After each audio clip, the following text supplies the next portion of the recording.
Paz do Senhor. Vocês estão felizes, gente, com Jesus? É bom adorar a Deus, né?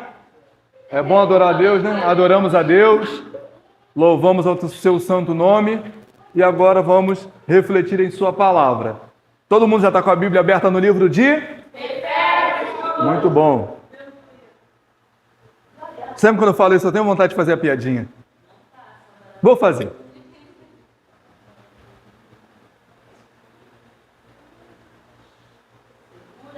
Vamos lá? Segura na mão de Deus, pois ela te sustentará. A mão de Deus será fiel na sua vida, como a mão do Léo Jardim foi fiel na nossa ontem. Glória a Deus. Deus abençoe aquele homem. Queridos, vamos falar um pouco sobre Éfeso, a cidade de Éfeso. E por qual motivo Paulo escreve essa carta antes de nós propriamente entrarmos na carta. Pois bem, Paulo, ele passa por Éfeso e Éfeso serve como base missionária de Paulo em sua terceira viagem missionária. Paulo, ele usa como base missionária a cidade de Éfeso e é curioso que ele cria um laço com as pessoas de Éfeso. Ele passa cerca de pouco mais de 2 anos naquela cidade, planta uma igreja ali junto com o povo. Você encontra essa história lá em Atos 19. Tem um texto que eu gosto muito do livro de Atos, que é Atos 20, quando Paulo chama os presbíteros, os anciãos de Éfeso, os líderes, os pastores de Éfeso, para conversar, e nesse momento Paulo já está preso, perto de sua morte. Ele chama os presbíteros para conversar e diz para eles, olha, Atos 20, 24, eu não tenho a minha vida preciosa para mim mesmo, tanto que eu tenha cumprido o chamado, a vocação de Deus para a minha vida, e nada eu tenho a minha vida preciosa para mim mesmo. Eu gosto desse texto. Paulo, ele cria laços, você encontra lá em Atos 19, em Atos 20, Paulo, ele cria laços com as pessoas de Éfeso. Paulo, ele gosta daquele pessoal. Enquanto Apolo foi para Corinto, e se a gente voltar lá nos estudos de Corinto, a gente vai ver que quando Paulo ele se aparta de Corinto, Apolo aparece. Isso aparece lá na carta de Corinto. Aí o que aconteceu com a igreja de Corinto? Eles começaram a criar facções. Eu sou de Paulo, eu sou de Apolo, eu sou de não sei quem. Começaram a se faccionar. E agora o livro de Atos conta isso para a gente, mas na visão de quem está agora em Éfeso. Então, Paulo foi para Éfeso quando Apolo chegou em Corinto. Paulo passa 2 anos lá, recapitulando tudo aquilo que a gente já falou aqui. Ele passa desses 2 anos, 3 meses ensinando na sinagoga. É um dos temas que amanhã, retornando ao podcast, a gente vai conversar um pouco sobre a importância do ensino bíblico. Porque Jesus, ele gastava tempo ensinando. Paulo, ele passa 3 meses ensinando na sinagoga e depois ele vai para a casa de um homem chamado Tirano e gasta mais um tempo ensinando a Bíblia lá também. Anos mais tarde, aproximadamente entre o ano 60 e 62 depois de Cristo, Paulo escreve essa carta aqui que nos abençoa de grande forma. A cidade de Éfeso era uma cidade dada à idolatria. A cidade de Éfeso possuía o que os gregos chamam de templo da deusa Diana e os romanos vão chamar de templo da deusa Artemis. Artemis e Diana, a Diana está para os gregos, assim como Artemis está para os romanos. E ela é a deusa da lua, a deusa da caça, a deusa da força, segundo as suas respectivas mitologias, ok? Isso para a gente não significa absolutamente nada. Os artífices daquela cidade... Não, está aqui, está cheio, obrigado. Os artífices daquela cidade, eles faziam miniaturas do templo, e era um templo muito suntuoso. Eles faziam miniaturas daquele templo e comercializavam miniaturas do templo. Fica hoje no país chamado Turquia, a cidade de Éfeso. E até hoje existem algumas ruínas do templo da deusa Diana. Era uma cidade muito dada à idolatria. E Paulo chega lá apresentando o evangelho. Em algumas versões, a palavra que vai aparecer é disputando. Paulo discutia, ele confrontava ideias com as pessoas que adoravam a deuses pagãos, apresentando o evangelho de Cristo. Então Paulo chega na cidade, apresenta o evangelho, se retira da cidade e agora escreve Éfeso, que é uma de suas cartas em prisão. Paulo está preso na cidade de Roma e escreve para Éfeso. Essa era a forma de Paulo pastorear e instruir as igrejas que ele tinha. Paulo era um bom ou um mau pastor? Na sua opinião? Ele não estava frequentando a casa de ninguém, ele estava mandando carta. A gente criou uma concepção de que pastor bom é o que toma café na nossa casa todo domingo. O pastor Paulo, ele instrui, ele orienta. Ele não é babá, ele é um instrutor, ele é um rabi, um mestre. Então, o bom pastor Paulo está instruindo a sua igreja por meio de uma carta. E aí eu quero ler com vocês aqui os 2 primeiros versículos, só para a gente já ir aquecendo as turbinas. Verso 1, vou ler na versão NVT. Eu, Paulo, apóstolo de Cristo, eu gosto que Paulo, toda a carta ele faz a mesma coisa. Apóstolo de Cristo pela vontade de Deus. Escrevo esta carta ao povo santo em Éfeso, seguidores fiéis de Cristo, que Deus, nosso Pai, o Senhor, Cristo, lhes dê graça e paz. Primeiro ponto, Paulo faz questão de falar, eu, Paulo, apóstolo escolhido por Deus.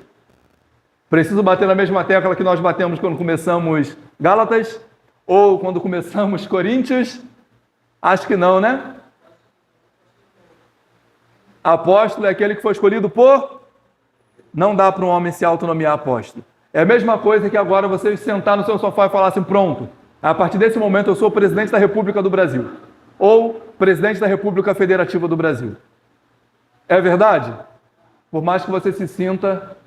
Aproveitando um cunho, um prefixo muito utilizado na sociedade contemporânea que nós vivemos, o prefixo trans... A transfobia é o preconceito com trans, né? Mas o transgênero, a disforia de gênero, é basicamente isso. A pessoa se sentir aquilo que ela não é. E aí, no caso, está atrelado a fatores sexuais. Eu vou adotar isso aí para começar a chamar a turma de transapóstolo. Ele se sente, mas ele não é.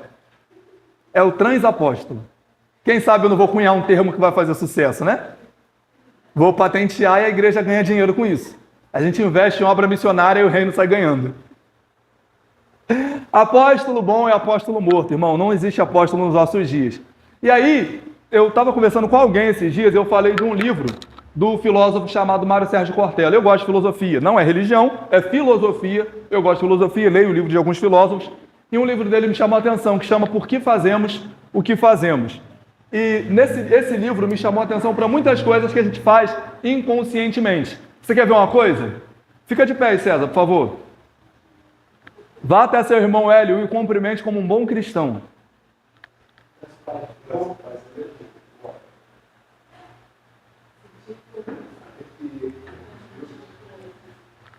Quantos de nós não fazemos isso todos os dias, quando encontramos um irmão? E por que a gente faz isso? Eu, que sou mais antigo, eu não saúdo com a graça e a paz como os cristãos mais modernos, né? Pessoal church, parede preta. No caso do César, não é só a parede que é preta, né, mano? Eu dou a paz do Senhor. Quando eu saúdo a igreja, eu saúdo com a paz do Senhor. Também não gasto meu tempo saudando a sacrossanta, fidedigna igreja do Senhor, com a santa e gloriosa paz do Senhor. Não. A gente cumprimenta com a paz do Senhor. E por que? Ou graça e paz, não estou falando que está errado, é um costume. Não é pecado você não dar a paz do Senhor para o irmão. Pecado é você não viver em paz com ele. Isso que é o pecado. Mas por que nós temos esse costume? Porque tem alguma piada interna aí que depois você vai ter que me contar. Porque as duas abaixaram a cabeça e riram ao mesmo tempo. Eu sou curioso. Você passa pela rua do lado, para o Senhor todo. Só dá boa noite, boa tarde. Ah, obrigado. Vou me atentar a isso, a não dar mais a paz do Senhor, só dá boa noite.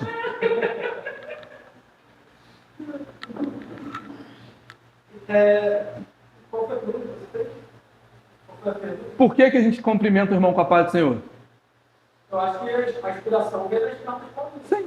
As cartas paulinas. É a ideia do que por que a gente está fazendo isso? Por causa de Paulo. O costume que a gente faz até hoje, muita gente nem sabe. Acha que dá para não pedir a paz do Senhor, senão o diabo vai entrar aqui. Não é isso, gente. É um costume que a gente tem. Costume que não ofende a palavra, não é pecado a gente continuar com ele. Ok? Bobagem. Por exemplo, se você chegar na igreja presbiteriana do Brasil, eles cumprimentam com a boa noite, até no ambiente de culto. Eles não têm o costume de dar a paz do Senhor. Porque isso é costume. Não, estou falando de igreja. Isso é costume. Vocês ficam mexendo comigo. Não tá nada. Mas é um costume, gente. O pecado é você não viver em paz com seu irmão. Não adianta eu olhar nos olhos do Hélio e falar assim, paz do Senhor, e por dentro estar com ódio dele. Isso é bobagem. Eu preciso de transformação no meu coração, sabe? É que a gente é muito dado ao costume. Torno a falar. São as circuncisões que a gente está adotando para nós. Se eu não der a paz do Senhor, meu Deus, agora eu não tenho mais paz. E essa paz não é a paz do mundo, não. Quando que o mundo não esteve em guerra? Desde que Jesus abriu a boca para falar lá no sermão de Mateus 24, irmão, o negócio desandou. E existia um negócio, vocês já ouviram esse termo? Pax Romana. Vocês conhecem aquela empresa que administra o cemitério de Campo Grande, Rio? Pax. É a mesma palavra, Pax, significa paz. Pax Romana, do latim, seria que o Império Romano proporcionou paz para aquela região. E isso tudo, gente, vou acelerar. Isso tudo corrobora para o plano da propagação do Evangelho. Vamos recapitular aqui rapidinho, só porque isso é muito legal. Vamos recapitular. Vamos lá. Pegue 700 anos antes de Cristo. 600 e alguma coisa, aproximadamente. A Babilônia invade Judá. Israel já tinha sido tomado pela Síria. Como que vivia o mundo? Em guerra. Conflitos. Aí depois veio o Império Medo-Persa e venceu a Babilônia. O Ciro Fenício venceu a Babilônia. Depois do Ciro Fenício veio o Império Grego com Alexandre. Alexandre o Grande reinou por pouco tempo.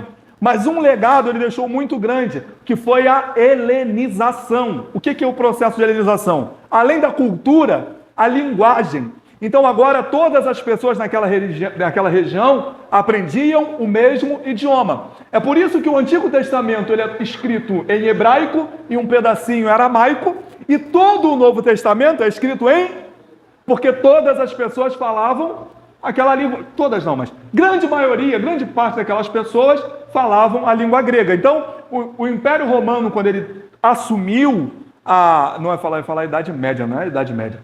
Quando ele assumiu naquele momento o governo universal, ele propagou o seu idioma, ok? Aí depois do Império Grego vem qual? Romano. O que o romano faz? Primeira coisa, proíbe guerra. Os povos eram feudais, guerreavam entre si, brigavam, batalhavam por espaço. Agora no Império Romano não tem mais guerra. E eles pavimentam estradas para que eles pudessem tomar conta de todo o território. Então eles pavimentam estradas e proíbem as guerras. Agora o cidadão que morava num povoado, ele podia livremente entrar em outro, porque toda aquela sociedade vivia sob a Pax Romana. E aí depois que o Império Romano vem e faz isso tudo, aí aparece um cara na história chamado Jesus, para pregar para um povo que falava o mesmo idioma, podendo entrar e sair de qualquer povoado. O Império Grego foi terrível, o Império Romano foi terrível. Tudo isso caiu na colheira de Deus, fazendo exatamente aquilo que Deus queria para que o Evangelho chegasse até nós. Isso é maravilhoso. Deus é maravilhoso. O plano dele é perfeito. E Paulo fala disso aqui no capítulo 1. Tudo ele opera, tudo que acontece é de acordo com a vontade de Deus. Vamos a um poema que Paulo escreve. Esse é um poema, a orientação dele no original é um poema judaico, do 3 ao 14. Até aqui está todo mundo comigo, gente? Até aqui nos ajudou o Senhor? Não quero ficar aqui sozinho não, pelo amor de Deus. Oi? É isso aí. Ebenezer. Do 3 ao 14, por favor.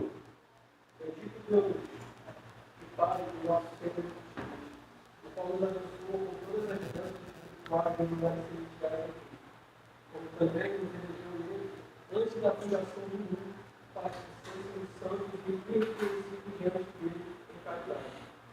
Ele nos predestinou, para a realização para si mesmo, segundo o beneplácito da sua vontade. Essa é forte. Para o louvor e glória da sua graça, pela qual nos fez agradáveis a si do amor.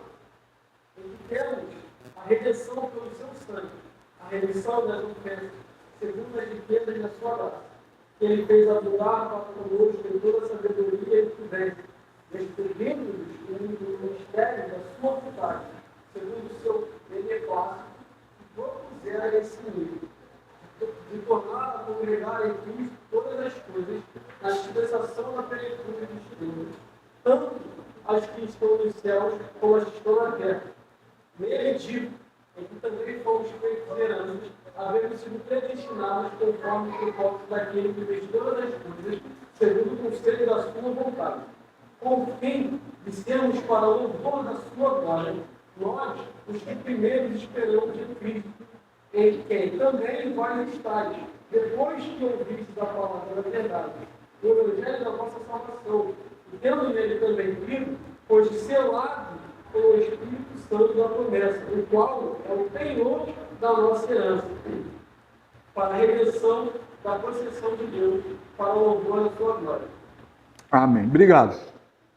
Vamos começar do verso 3.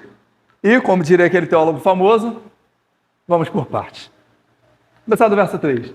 Deus já nos abençoou em Cristo com todas as bênçãos. É importante que você saiba disso. A gente vai voltar daqui a pouquinho nesse versículo 3 de novo, mas é importante que você lembre disso. Nós já somos abençoados em Cristo com todas as bênçãos. Quem for rápido de endereço e não estiver roubando com o smartphone, abra, por favor, em Romanos 8:32. Porque é mole, né? Você vai lá no celular e dá 2 cliques e acha. 8:32. Até se você quiser deixar aberto em Romanos, a gente vai voltar e ler de novo nele.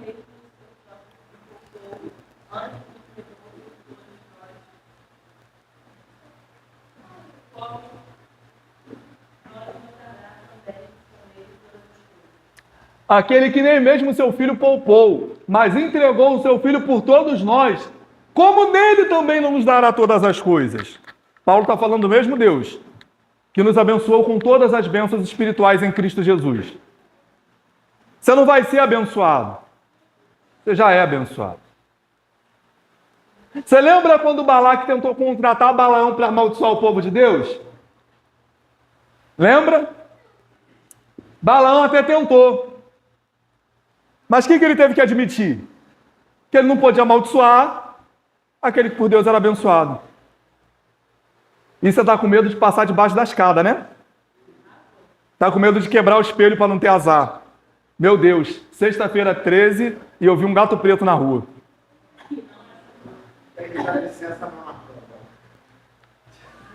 Rapaz, desvira o chinelo da sua mãe. Desvira o chinelo, senão sua mãe vai morrer. Ah, o Jair ia defender ali. Oh, que isso? Não, tem que desvirar. Nós já somos abençoados com todas as bênçãos. E aí, tem um versículo ali que o irmão que leu fez questão de dar uma ênfase. E eu também vou fazer questão de dar a mesma ênfase nisso aqui. Antes de criar o mundo, ele nos escolheu. Nos predestinou. Irmão, essa é a mensagem da graça. Está ainda Romanos 8? Está aberto ainda Romanos 8? Lê o 29 e o 30, por favor, de Romanos 8. Porque os antes conheceu, também os predestinou, para serem conformes à idade do seu filho, a fim que eles sejam perfeitos. E aos que predestinou, a este também chamou. Aos que chamou, a este também justificou. E aos que justificou, a este também glorificou. 139:16. Cara, se eu tiver que falar o livro, a gente vai ter que... 139:16. Desistiram de abrir? Teve irmão que a Paula abriu tão rápido que o irmão ficou chateado. Ah, fiquei sabendo que eu mais desisto. Vou trazer uma caixinha de bis na próxima aula, vou começar a presentear os irmãos que... Isso. Os teus olhos verão a minha substância ainda informe, e no teu livro foram escritos todos os meus dias, cada um deles escrito e determinado, quando nenhum deles ainda existiu. Há pessoas que acreditam num Deus passivo ao longo da história. Há pessoas que acreditam que Deus sabe de todas as coisas e nos escolheu pela sua presciência. A dedução de algumas pessoas é: Deus sabia quem o escolheria, quem se submeteria à sua palavra, e aí, por isso, ele escolheu. O que trata essa interpretação, esse entendimento, trata como Deus sendo reativo e não ativo na história. Isso acaba contrariando os versículos que nós lemos, porque os que dantes escolheu, os que dantes conheceu, a estes predestinou para serem conformes à imagem do seu Filho, e aos que predestinou chamou, e aos que chamou escolheu.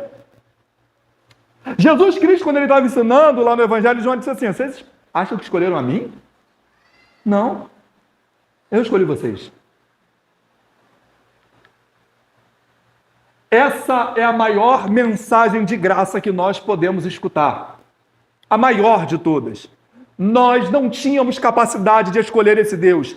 Ele, leu o Hélio aqui no Salmo 139:16. Davi está salmodiando e dizendo: eu não estava formado no ventre da minha mãe, e o Senhor já tinha escrito todos os meus dias. Deus não é passivo na história. Deus é o ser ativo na história. Ele te escolheu. Ele escreveu a tua história. Eu sei que você cantou por muito tempo que Deus tem uma nova história para você. Ele não tem uma nova história. Ele só tem uma história para você. E a história dos escolhidos é serem conformes à imagem do seu Filho Jesus. É isso que Deus tem para nós. Hoje, você tem a capacidade de cantar a música do Thales Roberto e falar: eu escolho Deus. Mas você só pode cantar isso porque Deus te escolheu. Essa é a mensagem da graça. Não foi você que olhou para Deus e falou assim: quer saber do que mais? Eu quero esse Deus. Foi Ele que trabalhou no teu coração para que você se preocupasse em amá-lo também. Porque você só pode amá-lo porque Ele te amou. Você foi escolhido antes da fundação do mundo. Apocalipse 17:8, por favor. Fazer o quê? 17:8. O 13:8 também, mas o 13:8 pode confundir, então vai no 17. Haverá uma grande tribulação. A igreja vai passar pela grande tribulação, gente? Alguém falou não? Eu ouvi um não, hein? 17:8. A besta que viste foi e já não é, e há de subir do abismo, e irá a perdição dos que habitam na terra, pois nós não estamos escritos no livro da vida, desde a fundação do mundo, se é de cidadão, pela besta que era e já não é mais. João está escrevendo sobre a grande tribulação. João está falando da besta que vai subir, que era e já não é. E João está falando: olha, todo mundo vai adorar, com exceção daqueles que têm o seu nome escrito no livro da vida desde a fundação do mundo. Ou seja, antes de Deus estabelecer o fundamento da terra, Deus falou assim, lá em 1993, no dia 23 de julho, às 5 horas da tarde, vou fazer nascer um cara chamado Samuel. Antes de criar o mundo, Deus pensou em você, nos seus pais, nos seus avós, nos seus bisavós, nos seus filhos, nos seus netos. Antes de criar o mundo, Ele nos escolheu e nos predestinou para sermos conforme a imagem de seu Filho. Ele nos escolheu. Ele nos escolheu. Isso é maravilhoso, irmão. Essa é a mensagem de graça. Essa é a mensagem da graça. Nós caminhávamos a passos largos para o inferno. Deus falou assim: não, você eu quero para mim, vem para cá. Essa é a mensagem da graça. E quando que essa escolha aconteceu? Quando eu parei de beber? Quando eu parei de fumar? Essa escolha aconteceu quando eu parei de usar droga? Essa escolha aconteceu quando eu parei de consumir pornografia? Não. Essa escolha aconteceu antes dele criar o mundo. Deus me escolheu antes de criar o mundo. Deus te escolheu antes de criar o mundo. Essa é a mensagem da graça. Não tinha nuvem, não tinha árvore, não tinha peixe, não tinha vaca, não tinha leão, mas tinha você escrito no livro da vida do Cordeiro. Aleluia. Essa é a mensagem da graça, irmão. Obrigado, Deus. Irmão, essa mensagem nos faz amar esse Deus porque Ele nos amou primeiro. Primeiro que eu o amei? Não. Ele me amou primeiro do que Ele criou o mundo. No princípio, Deus criou os céus e a terra, mas antes do princípio, Ele escreveu o nosso nome no livro da vida. É que eu gosto da definição do reverendo Hernandes Dias Lopes, que ele diz que Deus vê tudo no seu eterno agora. É como se aqui, na visão, se é que eu posso chamar a visão de Deus de panorâmica, né? Ultra, mega, power panorâmica de Deus. Ele está vendo Adão aqui e a gente aqui. Está tudo no raio de visão de Deus. Deus vê tudo no seu eterno agora. Quando Adão estava aqui comendo do fruto, ele estava vendo que o Samuel, ao invés de orar, fica vendo basquete até de madrugada. Deus está vendo. Depois fala, não, estou muito cansado para orar, são 1h30, eu vou dormir. Deus está vendo tudo aqui no seu eterno agora. Mas ontem eu orei, irmão. Glória a Deus. Estava cansado, mas orei mesmo assim. Depois do basquete. Deus vê tudo no seu eterno agora. Ele escolheu você, Ele nos escolheu. Essa é a mensagem da graça, irmão. Ele escolheu antes. Não foi porque você faria, porque você quereria. Não. Ele escolheu porque Ele quis. Porque Ele é bom. Tá? Ele escolheu porque Ele é bom. Não é por causa que a gente é bom, não. E por que Ele fez isso? Para o louvor da glória da sua graça, disse Paulo. Assim como Ele faz todas as coisas para a sua glória. É por isso que é perigoso. O pessoal fica falando assim, não, irmão, porque Deus vai te exaltar, Deus vai te exaltar. Tem muita música que fala isso, né? Eu gosto da música de Moisés. Êxodo capítulo 15. Moisés canta, lá no verso 20, Miriam repete. Bendito seja o nome do Senhor, ou glorificado seja o nome do Senhor, depende da sua versão, que sumamente se exaltou, lançando no mar o cavalo com seu cavaleiro. Mar se abriu, o povo passou, Faraó entrou, mar fechou, Moisés começa a cantar e fala assim, obrigado, Senhor, porque o Senhor me exaltou? Não, obrigado, Senhor, porque o Senhor se exaltou. O que o Senhor fez não foi para me exaltar, foi para exaltar o teu nome na minha vida. Não, Deus está preocupado em te exaltar. Tá, não, irmão. Deus está preocupado em exaltar o nome dele na tua vida. Deus não... Não. Deus é fiel à sua palavra e zela por ela para cumprir.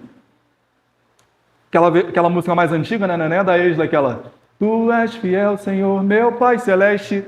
As pessoas já fizeram a versão corrigida e cantam. Tu és fiel, Senhor, fiel a ti. Ele é fiel à sua palavra. E zela por ela para cumprir. Agora, aquilo que ele falou que vai fazer, ele faz. Também não. Eu não consigo imaginar o Deus da Terra preocupado em criar um cenário só para impactar. Eu consigo imaginar, não sei se vocês lembram de Jorge Lafão, Vera Verão, fazer o epa, epa, epa. Isso impactava. Deus não está preocupado com isso.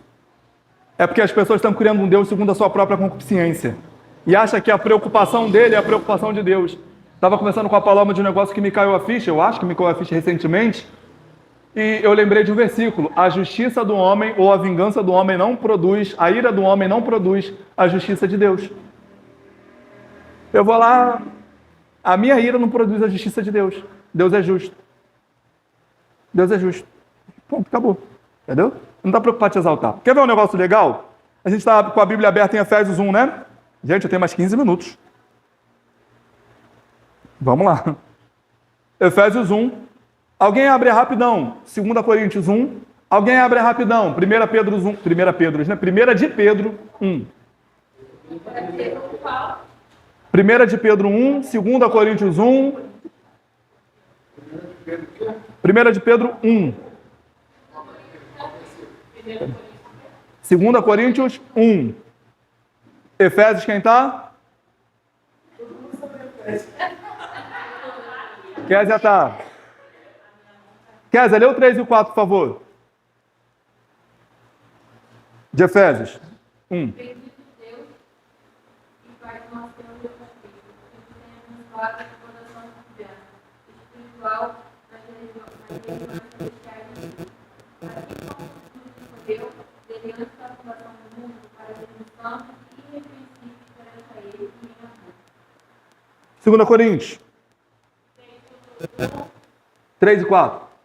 Bendito seja Deus e Pai de nosso Senhor Jesus Cristo, Pai de misericórdia e Deus de toda consolação, que nos consola em todas as nossas tribulações, para que, com a consolação que recebemos de Deus, possamos consolar os que estão passando por tribulações. 1 Pedro 3, 1, 3 e 4.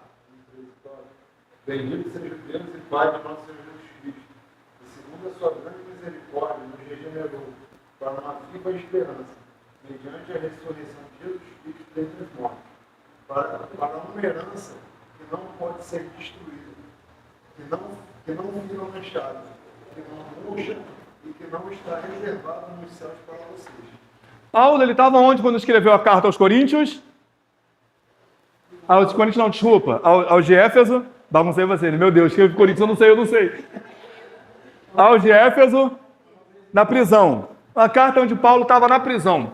Quando Paulo escreve 2 Coríntios, nós já falamos sobre isso aqui, é uma carta de apaziguamento. Ele está tentando resolver um problema que uma das cartas dele causou na cidade. Então ele está tentando apaziguar a situação. E a primeira carta de Pedro é uma carta aos sofredores. A torcida do Vasco, basicamente, né? Ele escreve uma carta para quem está sofrendo, para pessoas que estão sendo perseguidas, para pessoas que estão sendo mortas, para as pessoas que estão tendo seus bens confiscados. Mas todas as cartas começam com a seguinte preocupação: bendito seja o nosso Deus, Senhor e Pai de nosso Senhor Jesus Cristo.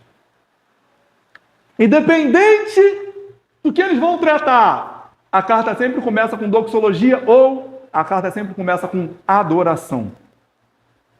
O problema, a causa que a gente vai tratar vem depois. Agora, adoração. Paulo, quando escreve aos de Éfeso, ele escreve falando do passado. Deus nos elegeu, Deus nos escolheu, algo que aconteceu no passado. Paulo, quando escreve aos Coríntios, ele fala de algo que Deus está fazendo no presente. O Senhor nos consola. E Pedro, quando escreve aos destinatários da sua casa, ele fala, olha, o Senhor tem uma herança. Ou seja, ele fala de algo que vai acontecer no... Independente do tempo verbal que eles vão utilizar, independente do assunto que eles vão tratar, sempre começam da mesma forma, adorando a Deus.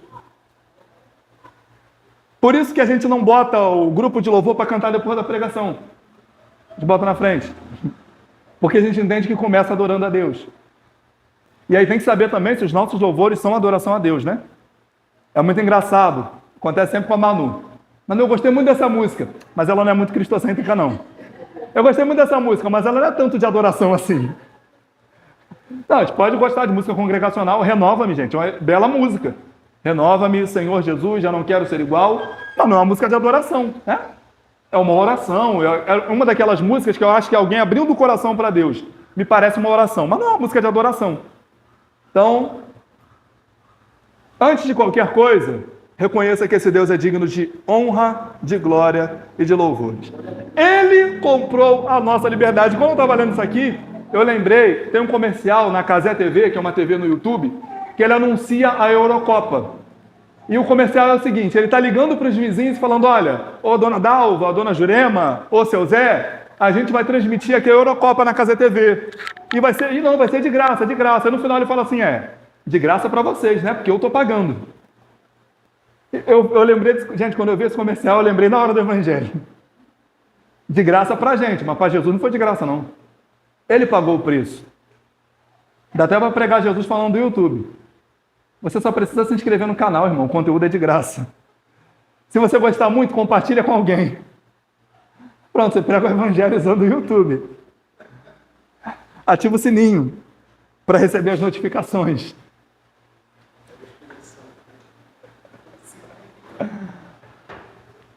Junto com a graça, ele tem nos dado sabedoria e entendimento. Rapidinho, qual que é a diferença de sabedoria e entendimento? Ou conhecimento, talvez fique mais fácil, né? Sabedoria e conhecimento. Vamos lá, vou ajudar vocês. O que é conhecimento? Gente? Ciência de alguma coisa. O que é sabedoria? A capacidade de pôr esse conhecimento em prática. Eu gosto da definição de Hernandes Dias Lopes, de novo, né? Estou muito hernandista hoje.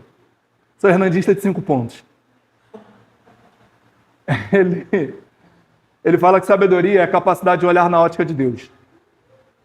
É realmente quando você para de ver as coisas com seus olhos, começa a ver como o próprio Deus veria. A gente precisa. Irmão, pensa comigo, irmão. Imagina você agora. Um rei muito rico, muito rico, muito rico, te adotou. Muito rico. Se eu quiser, teu filho está pronto. E ele tinha um filho só. E ele pactuou com esse filho dele, que a herança do filho também é tua. Por que esse cara me adotou? É uma pergunta para ele. Tem uma música do Prisma Brasil, eu já falei dela umas trocentas vezes aqui na igreja, que é Um Milagre, Senhor. E ela começa da seguinte forma: não consigo entender o que o Senhor vê em mim. Tá, é uma pergunta que eu faço muito em oração. Não sei. Tem um hino da harpa também que diz: por que Jesus me ama? Eu não posso te explicar, mas a ti também te chama, pois deseja te salvar. Quando você pensar aqui e entender o porquê que Deus te ama, você está pecando. Porque você está achando que você tem mérito pelo amor de Deus. Você não tem. Um rei muito rico olhou para você e falou assim: cara, eu tenho uma grande herança e eu vou compartilhar com você. A partir de agora você é meu filho. Eu só tinha um, agora eu tenho você também. Isso é maravilhoso, irmão. Ele nos predestinou. Verso 12 diz que ele faz com que tudo ocorra de acordo com a sua vontade. E aí, quando a gente fala de predestinação, tem um pessoal que tem dificuldade de entender isso, né? Se tem os predestinados, então a gente não precisa mais pregar o evangelho, não precisa fazer evangelismo. É justamente o contrário. É exatamente o contrário. Como diria Paul Washer, nada está mais distante do evangelho. Quando Paulo está lá na cidade de Corinto, é no 1 Coríntios 18, Deus vira para ele e fala assim: Paulo, fale e não te cales, porque eu tenho muito povo nessa cidade. A única motivação que eu tenho para pregar o evangelho lá fora é que eu sei que Deus tem ainda muito eleito nessa cidade. É justamente por saber que Deus predestinou um monte de gente que está aí fora que eu saio de casa para pregar o evangelho na rua. É só por causa disso. Não, mas se eu sou predestinado, então eu posso viver uma vida devassa que... Não. Paulo disse em Romanos 6, uma vez que estamos em Cristo, permaneceremos no pecado para que a graça se abunde? De maneira nenhuma. Nós que estamos em Cristo, somos mortos para o pecado. Ou nós que somos de Cristo, estamos mortos para o pecado. Então, mas por que Deus escolheu? Aí você vai ter que perguntar para ele. Aí você dobra o seu joelho na sua casa, hora de madrugada que a filha é menor, que no Japão não tem crente, só tem crente aqui no Brasil. Na Austrália não tem crente, só tem crente aqui. Na China não tem crente, só tem crente aqui. Você perguntou, por que o Senhor escolheu Samuel? Eu mesmo não sei te responder. C.S. Lewis disse que se você não se considera o pior pecador que você conhece, você precisa se conhecer melhor. E também não é aquela mensagem, eu sou predestinado, o Senhor me escolheu, eu sou o cara, e aí prova que você não entendeu. Porque é justamente o contrário, essa mensagem nos humilha, não nos exalta. Porque eu era tão ruim, que eu não ia conseguir enxergar esse Deus. Ele que escolheu se revelar a mim e me escolher. Mensagem maravilhosa. Quando eu lembro dessa mensagem, irmão, como diriam os puritanos, meus ossos tremem. Porque Deus não tinha nada de bom para Deus escolher. Você pensa que não, é porque eu seria pastor, porque eu seria líder, por isso que Deus me escolheu. É a velha história da criança que está dando presente Dia dos Pais com o dinheiro do pai. Davi vai te dar presente Dia dos Pais, o gosto, né, Carlão? Quem vai pagar por esse presente? É a gente achando que está dando alguma coisa para Deus. Tudo é dele. Vamos avançar, porque minha hora já está indo embora. E aí no verso 13 e 14 que nós lemos, Paulo fala aos de Éfeso que o Espírito Santo é a garantia, não é isso? A gente já leu tem muito tempo, né? Vamos reler rapidinho o 13 e o 14? Só para a gente rememorar. Em quem também vós, depois que ouviste a palavra da verdade, o evangelho da vossa salvação, tendo nele também vivo, hoje selados com o Espírito Santo da promessa, o qual é o penhor da nossa herança, até ao resgate da sua propriedade em louvor da sua glória. O Espírito Santo é a garantia.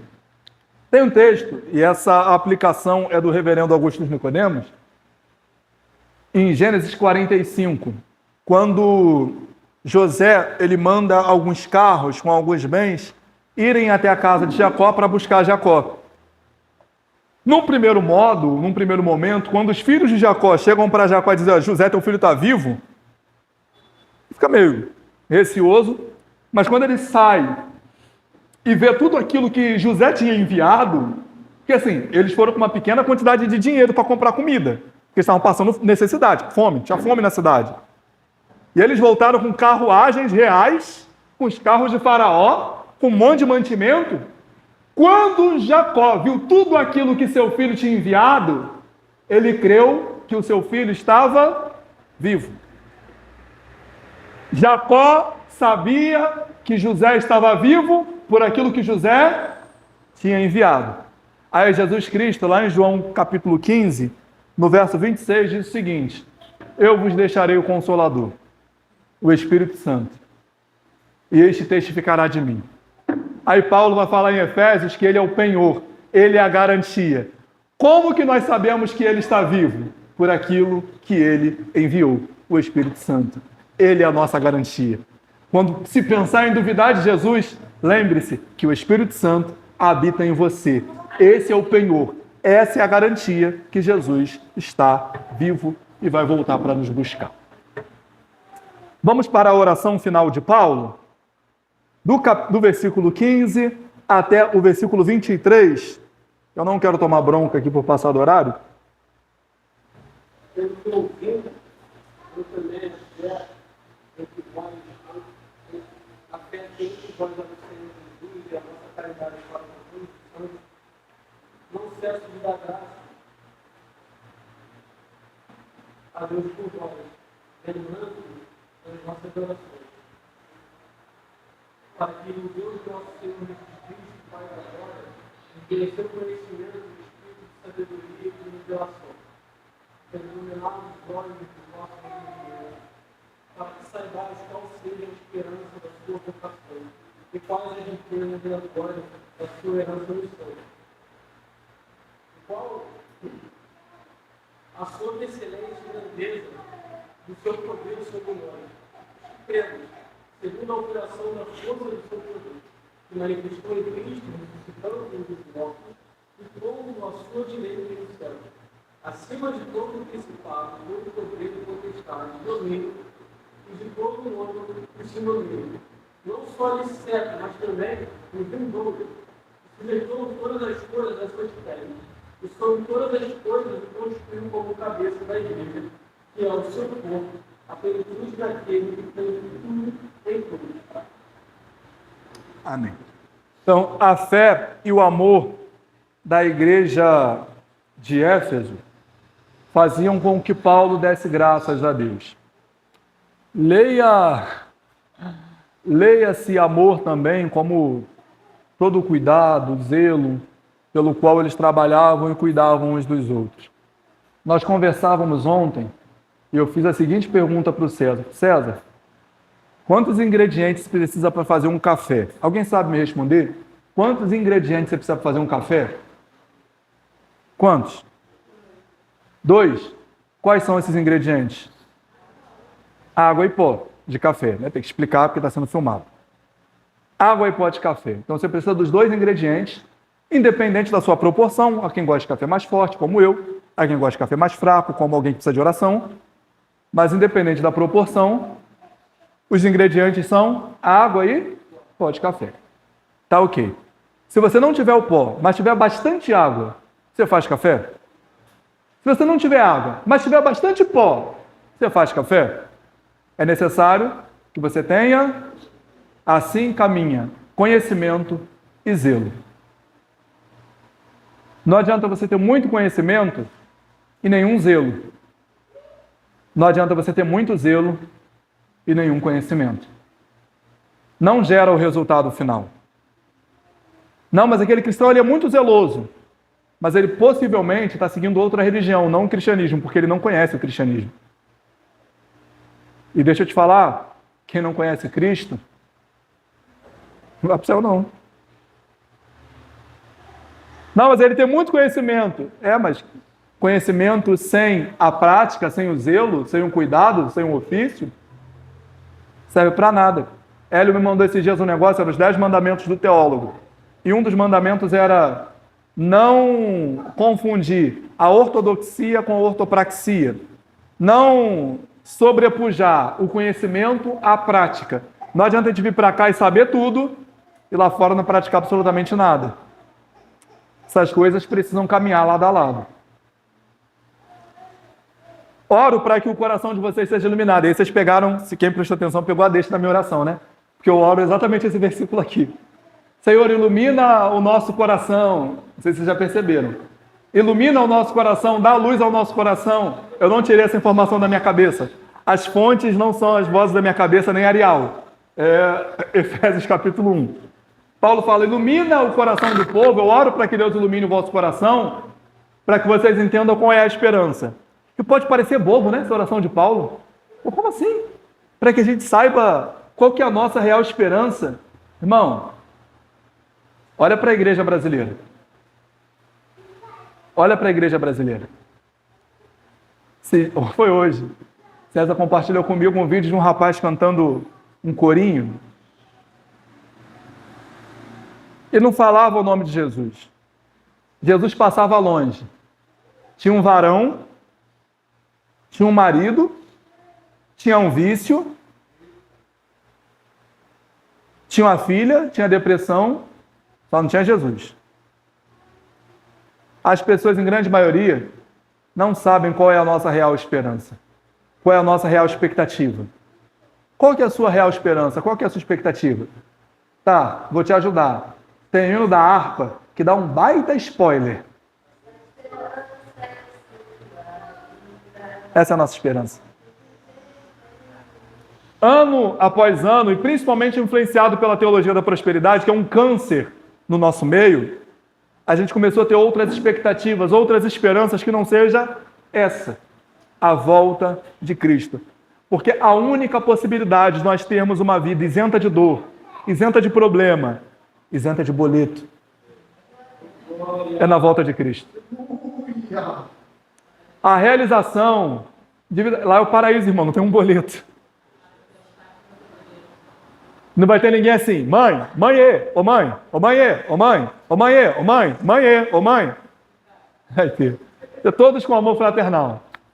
De repente vai ter aqui, pai, pai, ô pai, ô pai. Pai eu do Vasco, né? Craque, joga muito. Muita gente se perdeu com expectativas terrenas e desfocou do que realmente Cristo tem para nós, que é a salvação. A nossa proposta de vida plena, irmão, não é aqui. Isso eu não estou falando que a sua vida tem que ser um caos aqui, não, irmão. Não é isso. Eu não estou pregando que aqui você tem que passar fome, tem que viver doente, tem que andar sujo. Durante muitos anos as pessoas pensaram isso também, né? Que aí você sai de um extremo para outro. Crente não podia estudar, crente não podia ganhar dinheiro, crente rico, pecado, vai para o inferno. Não é isso. É que você pode ter todas essas coisas, e são bênção do Senhor. Só que a realização de sua vida não é isso. A realização de sua vida é quando você chegar no céu e ouvir assim, vinde benditos de meu Pai, e entrar no reino que te foi preparado. A realização da sua vida não é nem trabalhar para Jesus aqui. Porque os discípulos lá em Lucas chegaram todos felizes e falaram assim, Lucas 10, Senhor, no teu nome nós pregamos, no teu nome nós expulsamos demônio, no teu nome nós fizemos. Ele falou assim, se alegra por isso não, mas alegrai-vos por saber que o vosso nome está escrito no livro da vida. A minha realização não é nem aqui na igreja pregando para vocês. A minha realização é saber que o dia que eu fechar o olho aqui, irmão, já saí com isso algumas vezes. E da última vez a minha sensação era muito real. A primeira coisa que eu fiz quando eu acordei foi aferir a pressão, que eu achei que eu realmente estivesse indo. Mas eu estava num ambiente bom, sabe? Tá pronto para ver Deus. Aí eu acordei, revoltado. Na hora boa do meu sono. Eu ia ver Deus, irmão. 2 vezes que eu acordei revoltado. Uma que eu sonhei que eu ia ver Deus, outra que eu sonhei que eu ia ver o Michael Jordan. Acordei revoltado. É brincadeiras à parte, mas eu realmente sonhei que eu conheci o Michael Jordan. A nossa real expectativa é saber que a gente vai morar no céu.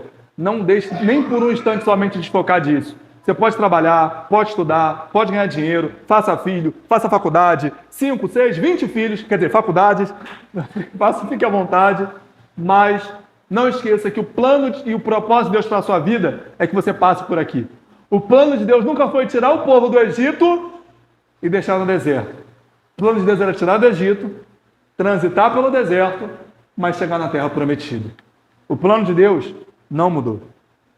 E aí, Paulo, para terminar esse capítulo 1, fala que Deus submeteu todas as coisas diante de Jesus Cristo. Quando a gente vai lá para Mateus 28, após Jesus ter ressuscitado, no versículo 18, ele diz assim: eis que me é dado todo o poder nos céus e na terra. Irmão, se o teu Jesus tem... Toda vez que eu falo teu Jesus, eu lembro de uma para as crianças. Se o teu Jesus tem todo o poder, você tem medo de quê? O que eu conheço de crente medroso não está no gibi. Ai, meu Deus, eu peguei uma gripe. Ai, meu Deus, eu não vou pagar o boleto. E a gente morre de medo de um monte de coisa. Ai, meu Deus, 2 caras numa moto. Aí você corre. E ora. Tem um irmão aqui na igreja que ele desafiou. Vieram os caras para cima dele e ele começou a gritar: vem Golias! Vem Golias! Eu sou Davi! Vem Golias! E pegou uma pedra na rua. E falou que ia atacar a testa de Golias. Não foi nem com lança nem com espada, mas o nome dos seus exércitos expulsou aqueles caras. O nosso Deus tem todo o poder. E Ele está no domínio absolutamente sobre tudo aqui na terra. Você entendeu isso? Entendeu mesmo? E aí, predestinado, o que você tem a me dizer?